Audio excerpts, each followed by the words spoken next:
misbehaving from a kit. This is at Lowry Field in Denver at a contest, and this is probably at about 1966 about, and that's Robbie Kelly going by there. He's a little older than he was. People at, this is, they see the guy carrying the Stormer out. That's the guy from Jefco Aeromod'lers that lost his horizontal stabilizer, and he's still flying that F&M. See this guy here? The 18-year-old kid became I can't remember his name. He was the son of a lieutenant colonel, and he became a marvel in digital design. Anyway, here's an N500F. This was a flybaby built by Glenn Witt from Cheyenne. And Glenn, like I said, never used anybody's plans. He always drew up his own. And here he is out there to fly his flybaby in scale at this Denver contest at Lowry Field. Lowry, of course, was closed now then, except for a few facilities. This is his #1 airplane that he'd built and crashed, and he built the second airplane. And they both were beautiful, but he had a horrible time flying anything. If you take a look, you'll see that he's got a nice shiny transmitter now. I bought him a World Engines kits, and he built them for a Christmas present, I think it was. And so now he had two great, big, wonderful radios. This is a twin Taurus. I think this was Chuck Boyer's.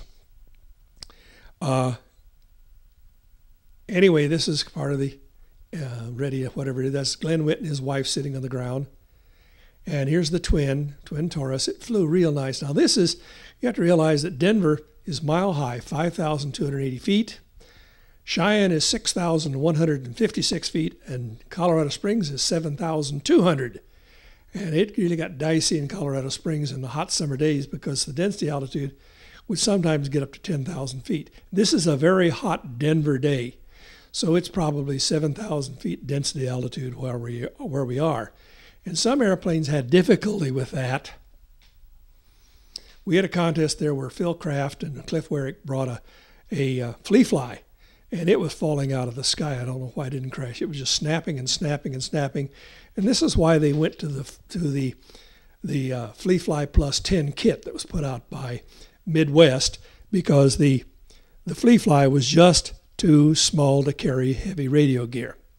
I think this was a Joe Dolan crash special. Joe Dolan was a policeman in Denver, and he had some plans in some of the model mags.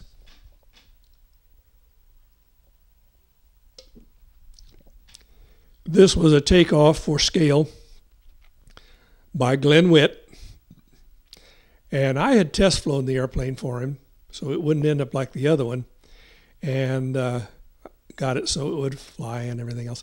He had a horrible time this day. He kept going around in circles and kept saying, well, I kept giving it commands, but when you'd look at the rudder, you'd see that it didn't move at all. He'd go, I don't know what, but he wasn't managing. This is Elmer Nowak's plan of the Gypsy Moth. That was a guy named Bob Green. This is the fellow from Jefco, I could never think of his name, that he flew F&M Propo in that. I can't think of his name, and I wish somebody would tell me. This is Bob Green again with his Gypsy Moth, which took first place in radio control scale that day. I think there were 4 entrants or something like that. And it was a nice airplane, but that was the scale of those days, you know, a nice shiny finish, and who cares about switches, and who cares about how turnbuckles look, or if you have them at all, or wires, or anything else. If it looked from a long distance like the real airplane, even if it didn't have ailerons or anything else, and it flew, well, that was all that was necessary. You got it up and ground down without crashing. This is Ted White's El Gringo. And this was an airplane that didn't like Colorado Springs on a hot summer day. This is Marty Mode's airplane, I think. I'm not sure, but I think this is our Marty Mode's. And there's Ted White. And here goes for a takeoff again. Ah, good show. He must have hit it into the wind by Glenn Witt, which was sufficient to get him a trophy. Someplace between first and third out of 4 entrants. I wouldn't swear to that, but that's what my memory tells me, that we only had 4. Anyway, there it is. And he got a nice rich setting, not too rich, but you can see the smoke coming out, the caster. It flew very nicely as far as flying an airplane. I always thought it'd be nice to try to get that airplane as the bite version. Now this is Loren Tregellas, who was a well-known troop, and he at one time, took an airplane that had been grounded by the FAA and built a scale model of it, proved it would fly, and they went ahead and were allowed to continue building on it and test fly it, and some home builders built it. But it was his efforts that got that airplane out of the boneyard. Now here's Loren flying, and here's Ted White flying. Ted, when he wanted to fly, he was unbeatable, as we all know. And if he'd ever get serious. Anyway, he flew so remarkably wonderful. One day he had an airplane down at Colorado Springs where he was flying it around like a U-control, around in a tight circle as the radio was fail-safing and fail-safing and fail-safing as he flew. And he just kept flying. They had 4 transistors in the output of the transmitter, 4 graded common transistors that were all in parallel with each other to get the power they wanted in RF without having to go to an expensive transistor with heatsink. And who knows what could have happened. You could lose a transistor. If you did, you lost all kinds of signal strength. I don't know. But Frank, as far as I know, that's the only thing that he didn't design that I didn't care for, was putting those 4 transistors in the RF in parallel. This is Bob Green with his Gypsy Moth doing his Gypsy. This is at Lowry Field, Denver, Colorado, which is almost downtown. It's south of the old Stapleton Airport, which is now closed. And there's the ball boy from the tennis court going out to get the airplane.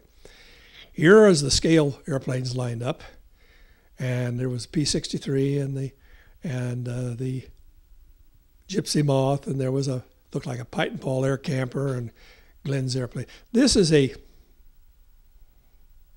I don't know whether this is, what's his name, from a design from Denver, Zach Butler, or whether it's Beauchamp's or what. But it looks very much like the airplane that Ted White used to fly down in Colorado Springs. Anyway, here are the people doing the judging, and they're doing the judging like judges do. I think this is Frank Hoover here. He's got his head down, but I think that's him. Jack would know. And here we are at another time.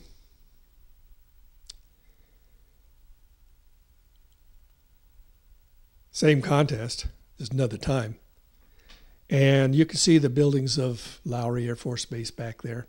They still had physiological training there, and people used to come in and do their physiological upgrading and refreshing and everything at that base. Here goes Glenn again. Here he goes around in a circle. I think he's got it in the wind this time, I'm not sure. Anyway, it's doing something. And there goes the Gypsy Moth of Bob Green.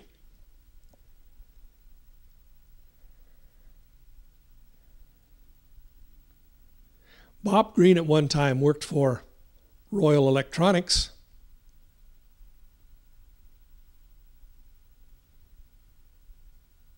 And I don't know what else he did.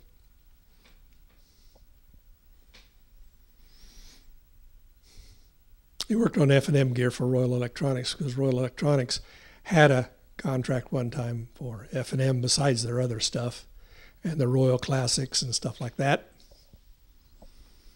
And here are the people standing there with their airplanes showing off.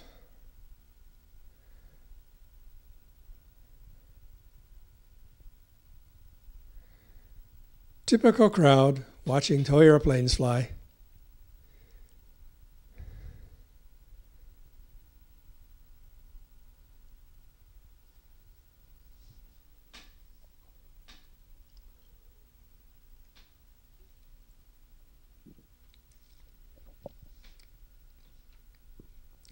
This contest was officiated by an Air Force captain. I think he was from Colorado Springs. His name was Frank Mock.